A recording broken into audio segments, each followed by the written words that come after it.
Okay, let's review these assignments, okay? And I think all of you did a pretty good job, and I like to just explain some more details about what I see from your assignments, okay? The first one, I think there's no problem for all of you to do the estimate of the original regression, okay? And make sure that all of them is one-sided test. Make sure, okay? That's one-sided test. If you look at, okay, let's see. I'm just running the regression. How come this one? How come it turned out to be this one? Estimate. Okay, I think this is the result. This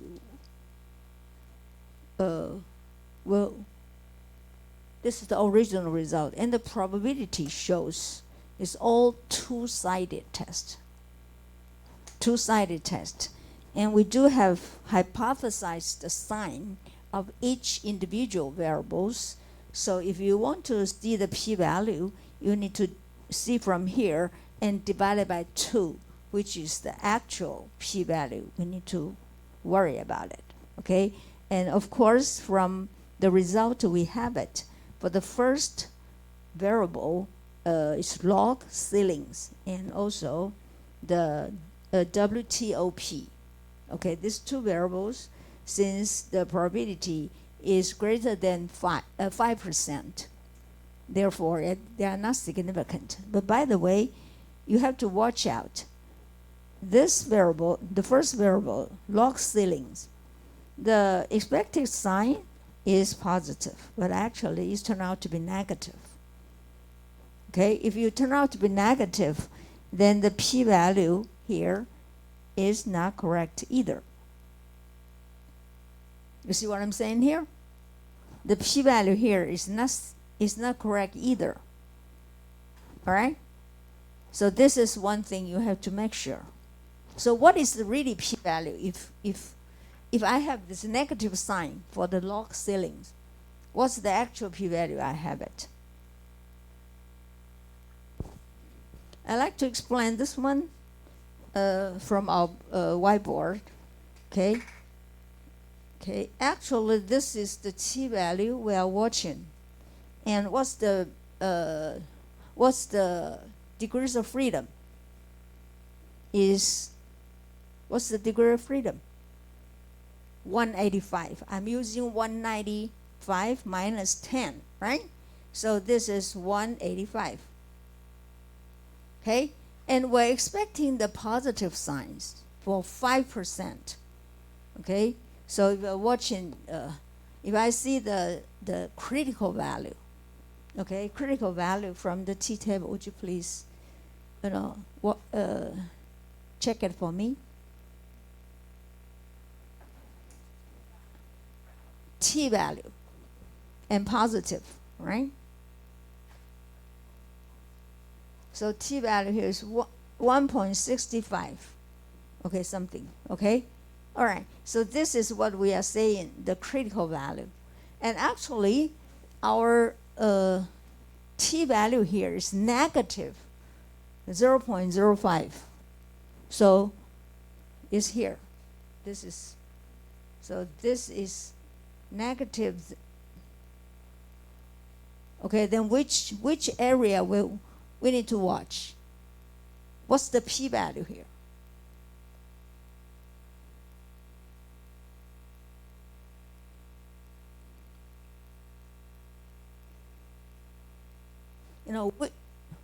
What do we mean by the p-value? P-value is the area of the tail. Area of the tail of the t-distribution, right? So since this is on the right-hand side, so what's the p-value here? It's from here to here. Okay? So it is not the p-value. The p-value here 0.95 is actually look at the negative signs. And is the two-sided test. Now we are working with the one-sided test, right? So the p-value actually is here. So what is it? What is the p-value? It should be something like this one here. This is 0.5, right? 50% of the distribution plus this area is the really p-value we have it. It won't show in the output because the computer didn't know whether you are working with negative signs or positive signs. And so the values shows on the output is two-sided. You see what I'm saying here? So should be very careful. Although all of you didn't see, look, if you just look at p-value of 0.9562, of course, it is not, do not reject the null hypothesis, which is greater than 5%. If you watch out this way, it's also do not reject the null hypothesis either because the area, the p-value is bigger, right? So you will end up with the same conclusions, but inside these details, the p-value is really different. So you need to watch out. Okay, that's one thing I wanted to mention. Okay, remember all the output from computers is two-sided test, and since we're working with one-sided test, the actual p-values, if the hypothesis, if the coefficient, the estimate of the coefficient, it follow the hypothesis signs, then the p-value, the shows p-value here, if I wanted to use the one-sided, just divide it by 2. But if the sign is different, like the one we just have it for the log ceilings, then you should do one-sided like this way. The p-value shows on the output is wrong. It's wrong, right? You see what I'm saying? So this is very important. There are not many students or even, when you do reading all these articles or even the authors may make this kind of mistakes either. Okay? Understand what I'm saying here? So if you check with our Gratos, you can check the p-value, right? So check it for me. Please check it for me.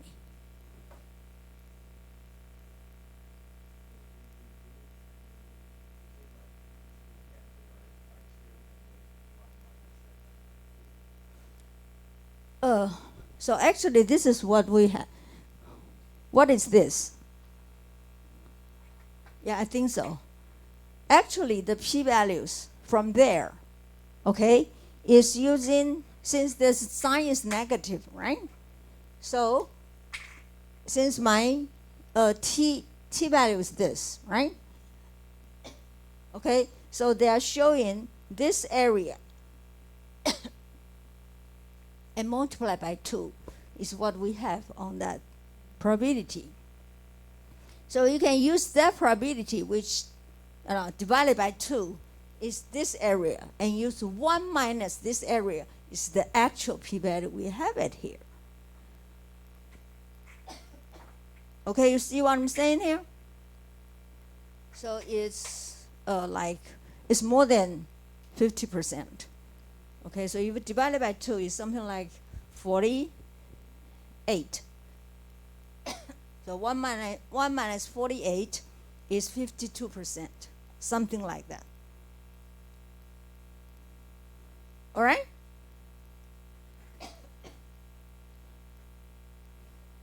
Okay?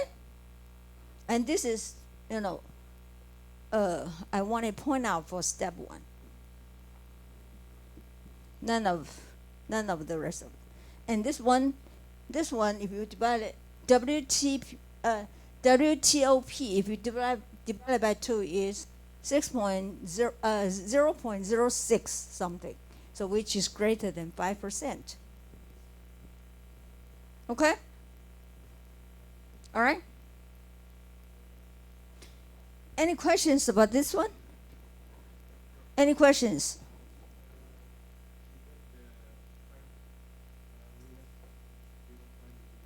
This one is the T statistics over there. It's this T statistic, 0.054 something, 55 actually, 0.055. Okay, all right. And since that's negative signs, the computers just look at the negative signs and look at the area, check the area of these red parts, and multiply by 2, which is the actual p-value from computer output. Okay, but actually we're working with the positive signs because the hypothesized signs is positive. So we're watching with this area instead of that area divided by 2. Okay? So if I wanted to use the p-values from the output with the opposite signs, you need to use that p-value divided by 2 and use 1 subtract from it. Okay? You get it? You get it?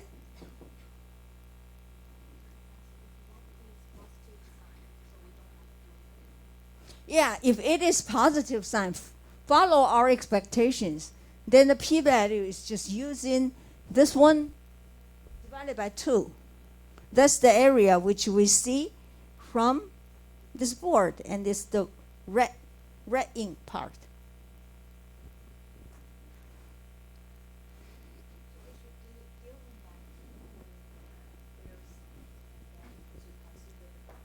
Yes, it's important to see whether the estimation follow the same or match with your hypothesized sign. When we do this hypothesis testing, we need to hypothesize the sign first. If you do have direction, sometimes we don't have clear direction, so we say that we do it 2 ways. So it's 2-sided test. But from the books we have it, they all hypothesize the signs. Therefore, they already expect the positive relationship with the ceiling, log ceiling, with the log price.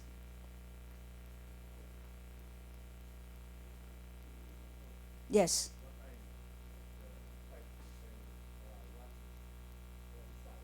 Yes.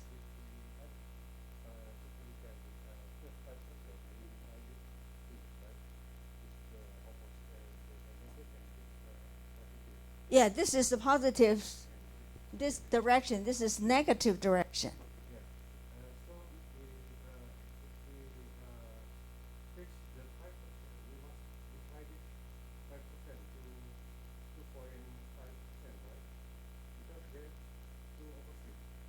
Well, that's for critical value. That's finding critical values.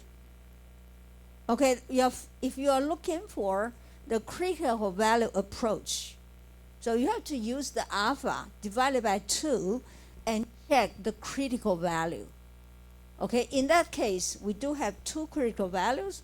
One is in the positive sign, the other one is in the negative signs. So you need to compare the critical values with the t-values.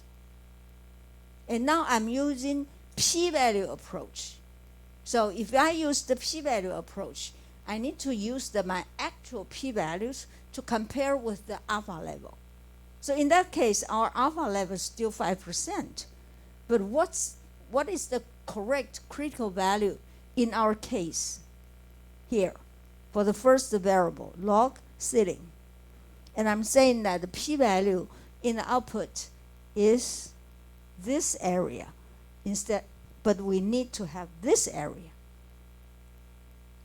That's what I'm trying to say. Okay? Do I make it clear? Okay, sure.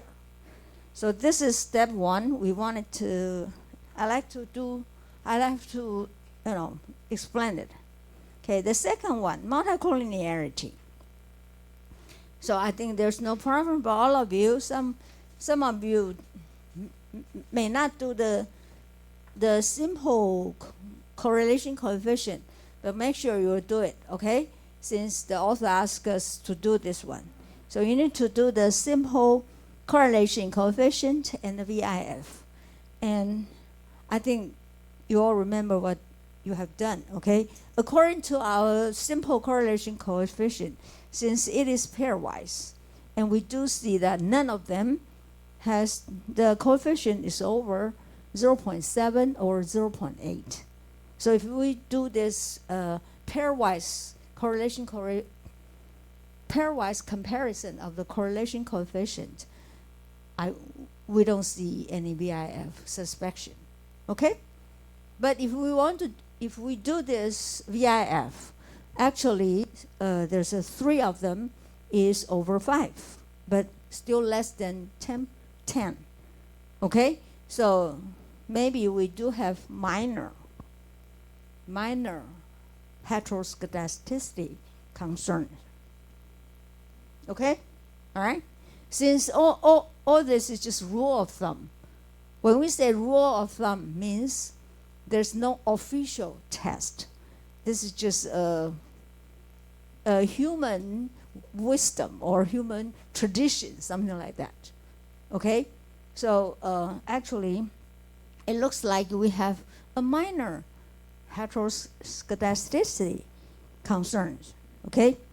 And minor multicollinearity, I'm sorry. Okay, minor multicollinearity concerns, but not really that serious, okay? And step 3, heteroscedasticity concerns. And the first one, the author says that plotted residuals from your OLS regression against passenger capacities. So actually the author just like all of you to do just one. Okay, the residual with the passenger capacity, which is the variable of PASS. But I see, many of you have done all these variables, and also you do provide the opportunity for us to see all this residual plot. Okay, but again, residual plot is just, we need to do by, it's really, it's not official test, okay? It's you need to have trained well to really see the graph. But according to the graph, let me show one of this. And I really don't know how to do from the e-views. How do you see the residual plot? How do you do it? Okay, if I run this one, if I have this regression, okay, so I have if I do this estimation, right? Okay, so I have this residual, then what do I do?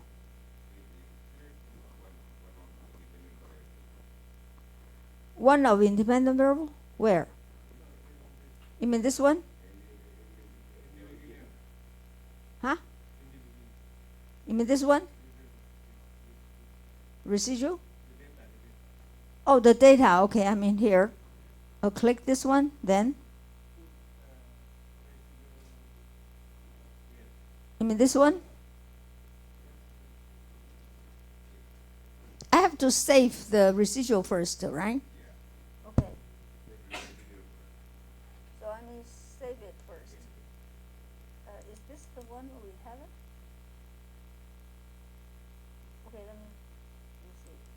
I have to save it. So I generate.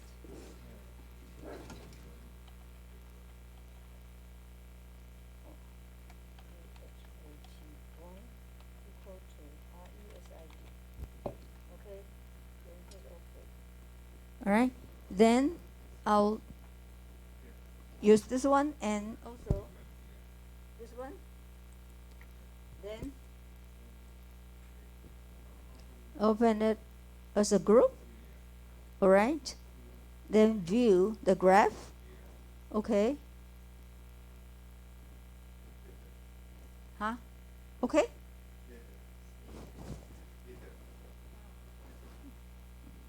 Where is it? You mean this one? Huh? Oh, here. Okay, scatter. Then XY scatter. Okay. All right. Then hit OK. All right. Thank you. Okay. How do you see the graph? What did you see from this graph?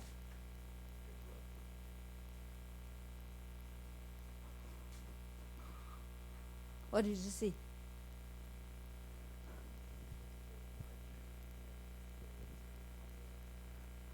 It seems that this one, since we have the passenger capacity, the original value is just only 2. 3 kinds. One is 2, the other one 2, 4, and 6. That's why we have the graph something like this one. And it seems, it's really hard to seems that this one is not really variable. We do have these 2 dots is different, and this one seems the more the higher variance looks like not pretty. There's no confidence with it. Okay, all right. So if you look at this diagram, and it's maybe there's some problem with it, just has to be concerned. Okay. So we do have this official test. So the BP test and Y test is all official test. Okay. Then according to the official test, okay, let me see. Okay, then if I see this, then if I can do this residual, right? So heteroscedasticity. So if I do the BP, the difference between the BP test and the Y test is BP just only original X variables, and Y test have also including the square terms and the interactions. Okay, so like these examples, we do have 9 variables, 9 X variables. So if you do the square terms, also including the interactions, then it's huge, right? Okay, so the BP test shows, and I think that for all of you that you learn quite correct that using these numbers and the p-value here is significant. Okay, so make sure you know what is the null hypothesis and alternative hypothesis, which the authors ask us to show. Okay, and we call this regression, it's called auxiliary regression, because this is not the real regression we're working with, right? So this is called auxiliary regression. And auxiliary regression, okay, and this is the result for in order to differentiate the coefficient of the original regression with this auxiliary regression, so we use the different notation of the coefficient. So when we do the null hypothesis and alternative hypothesis using the notation of our authors, they're using alpha instead of beta. Okay, that's the reason.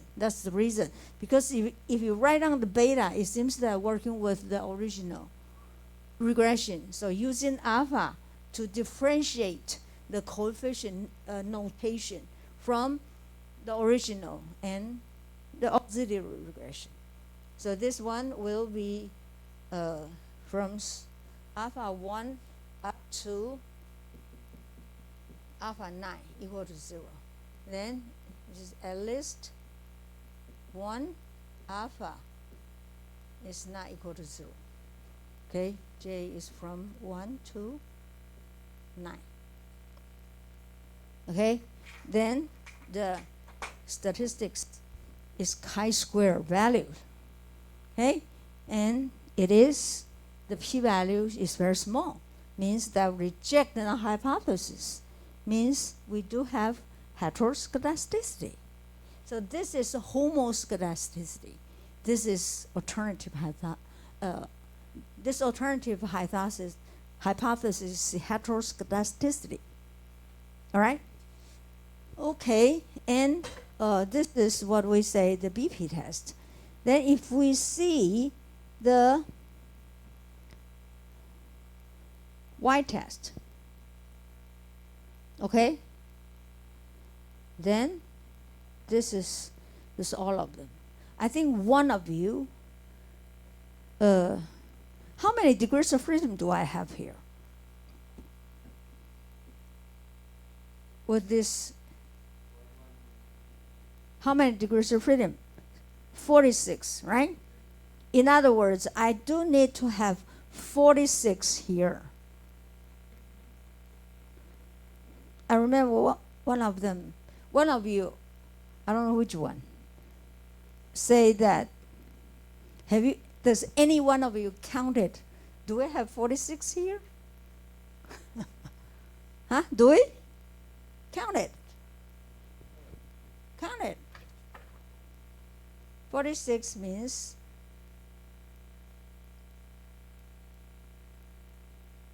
without C, right? So do we have it?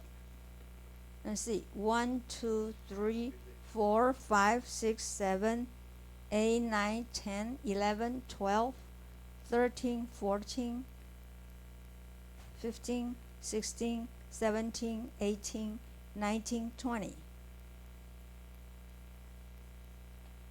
21, 22, 23, 24, 25, 26, 27, 28, 29, 30, 31, 32, 33,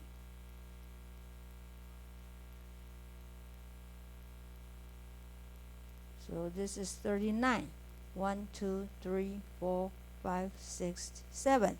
So it's 46. Okay, sometimes you'll see not all these variables. Did you see this one? Collinear test regresses, dropped from specification. What does that mean? Sometimes if we do this test, since we have this interaction terms, and we also have the square terms. So what kind of problem may exist in this auxiliary regression? Multicollinearity problem. Right? Right? For auxiliary regression, since we have the original x, we have the x squared, we have the interaction terms, maybe this regression model do have multicollinearity problems. In that case, some of the variable can be dropped out. Okay, although in that case, we still counted all the degrees of freedom, as the sum of the number of original x variables, square terms, and the interaction terms too. Okay? All right? All right, but in our problems, it seems that it's okay. So they do have 46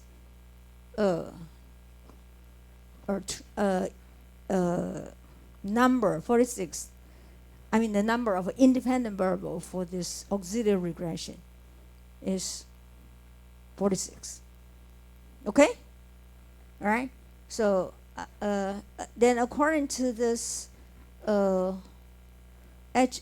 test, it is still confirmed that we have heteroscedasticity problems. Okay, so this is step number 5.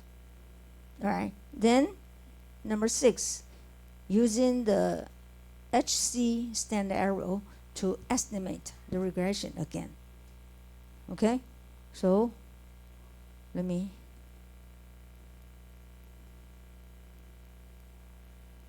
do the estimation.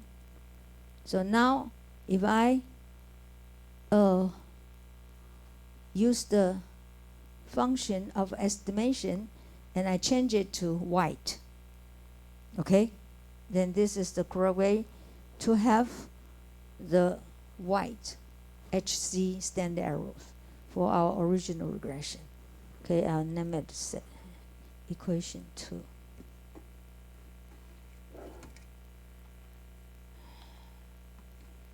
Okay. Then go. Oh, see. Then if I do this one, oh, where is?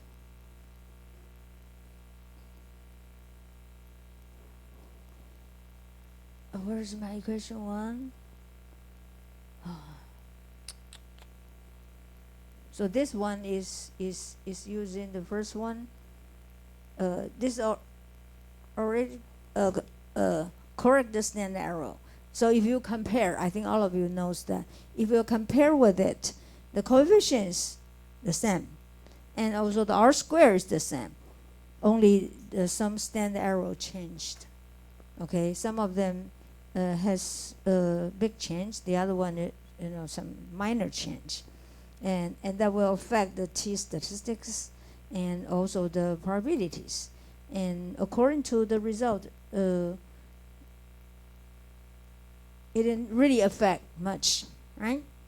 And this one, is also over 5% for one-sided. Okay, is that clear for all of you? And I like in the future, okay, in the future, if we do have this homework assignment and something like this one, I like all of you to use in the equation. You all know how to do it, right? If you don't know how to do it, then you have to learn it. Okay, make it more of official, since all of you need to write this papers to attend a seminar or something. So try to make it just like the formal ways. Okay, so in the future, maybe sometimes we need to write down the equation, then just use the formal way. There's a function in the word. Okay, you need to learn how to do it. Okay, all right. Any other questions? Any other questions you may like to ask? How about those PhD students? Number second. Okay. Number second is multicollinearity concerns. Yes. Running that, we use the completely correlation of covariance. Covariant. No. Correlations, not covariance. Okay, correlation, that's coefficient. Correlation coefficient. What's the difference with the covariance matrix and coefficient matrix? What's the difference?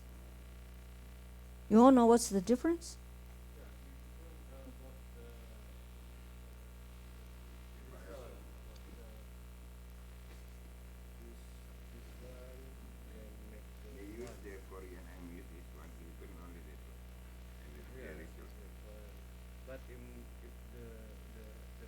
This is also coefficient. Okay, let me Let me explain this for all of you, okay? The correlation, the relationship between the correlation and coefficient matrix. Okay, those of you for master students, if you like to, listen, maybe you can listen. If you don't care about it, never mind. Okay, there's a correlation matrix and covariance matrix.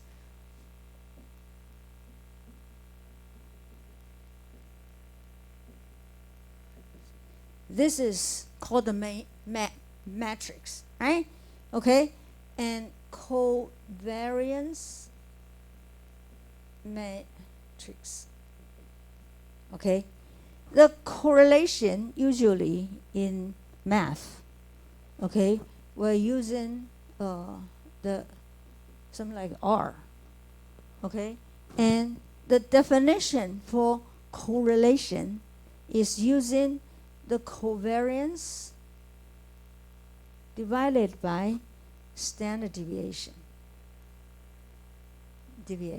So for example, if I say R, X, Y, X1 and X2.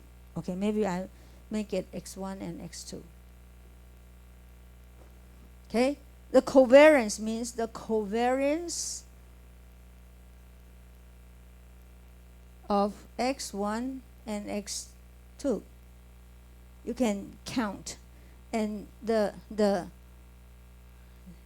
this is using original Xi minus X bar and Yi minus Y bar multiply together and sum of them. Okay, this is the covariance. Then standard deviation. What's the standard deviation? This is standard deviation of X1 and standard deviation of X2. What's the definition? What's the formulas for standard deviation? It's using Xi minus X bar square and take the square root of it. It's the standard deviation. And again, this is the Xi, this I1, Xi2 minus X2, square it. Some of them, then take the square root of it. Okay, then, since this is X, I'm sorry, this is not Y. I'm just so heavy. X1, Xi2 minus X2. Okay? Right? So we will multiply this one and multiply this one. Usually, we all count it as the number.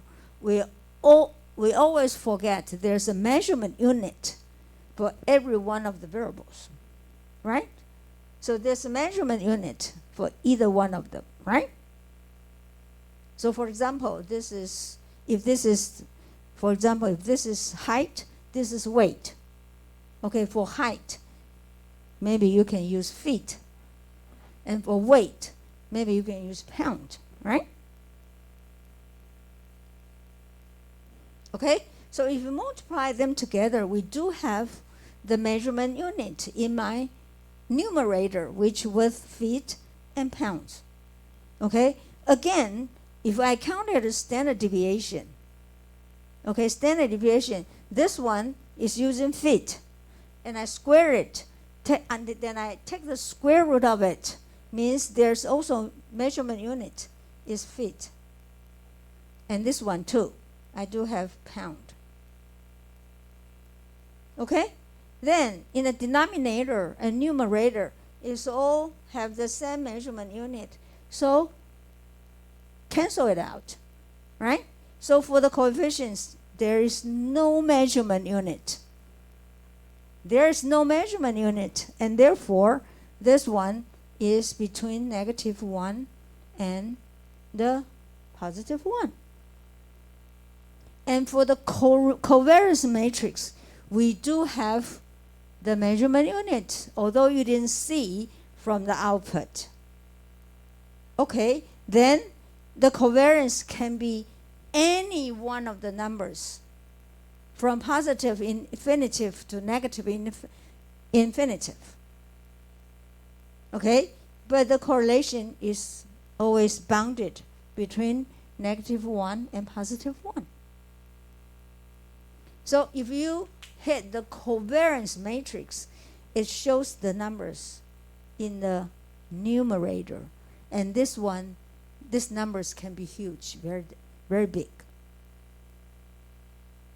Can be positive or negative, and can be very huge. After you do this correlations, since it already divided by individual standard deviations, therefore the measurement units cancel out, and this one bounded between -1 and +1.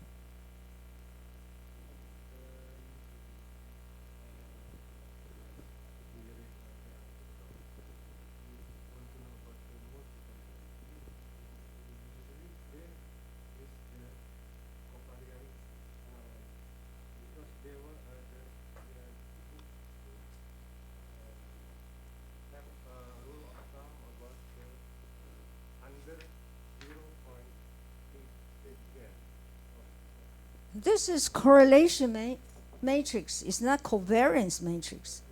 It's correlation matrix. When I say 0.8 and 0.7, which is in the positive signs, and it's the same story for negative signs. It can be negative signs, right? So if you have a negative relationship with -0.8, it is, follow the rules.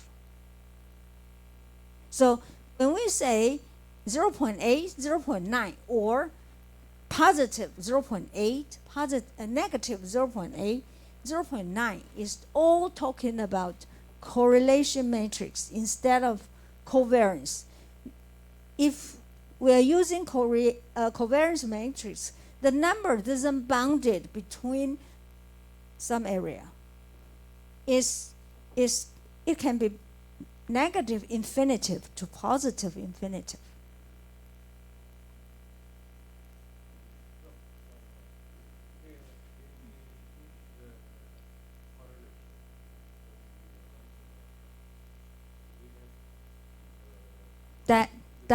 Diagonal parts. Yeah, it's 1.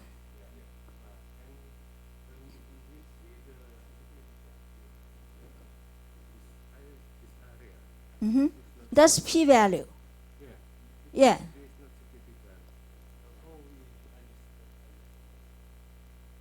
Oh, you mean compare with the significance level and the original, the numbers will say positive or negative. Some of them is really small, but it is not significant. It is not significant. Yeah. Okay. Also, okay. I like to say that this correlation coefficients. There's some parts of hypothesis testing is about this correlations between two variables. Okay, this for the hypothesis testing for the correlation coefficients, these numbers, okay, is different from what we say the coefficient. Okay, so if we use the rule of thumb 0.8, 0.7, or positive or negative, this is just it's not hypothesis testing. Therefore, do not look at this one.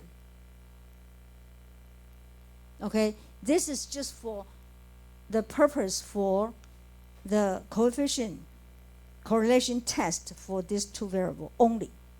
And when we say in this multicollinearity, we're not just only concerned the pairwise correlation coefficient.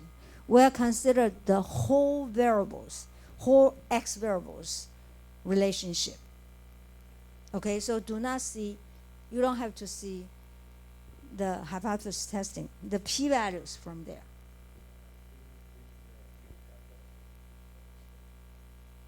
Huh? Yes, yeah.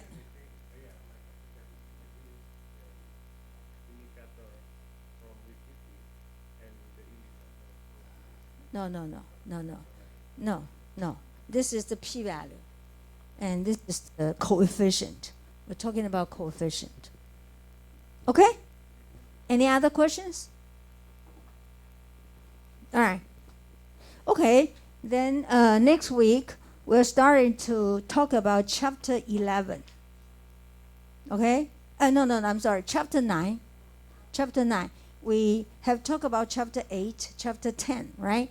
Now let's go back to chapter 9 and chapter 11, okay, which is time series data. So far, we're talking about all this cross-sectional data, especially for chapter 10, heteroscedasticity happens or occurs in the cross-sectional data often, but not in time series. So start back to chapter 9. Next week, we're talking about the time series data. Okay, all right. See you next week.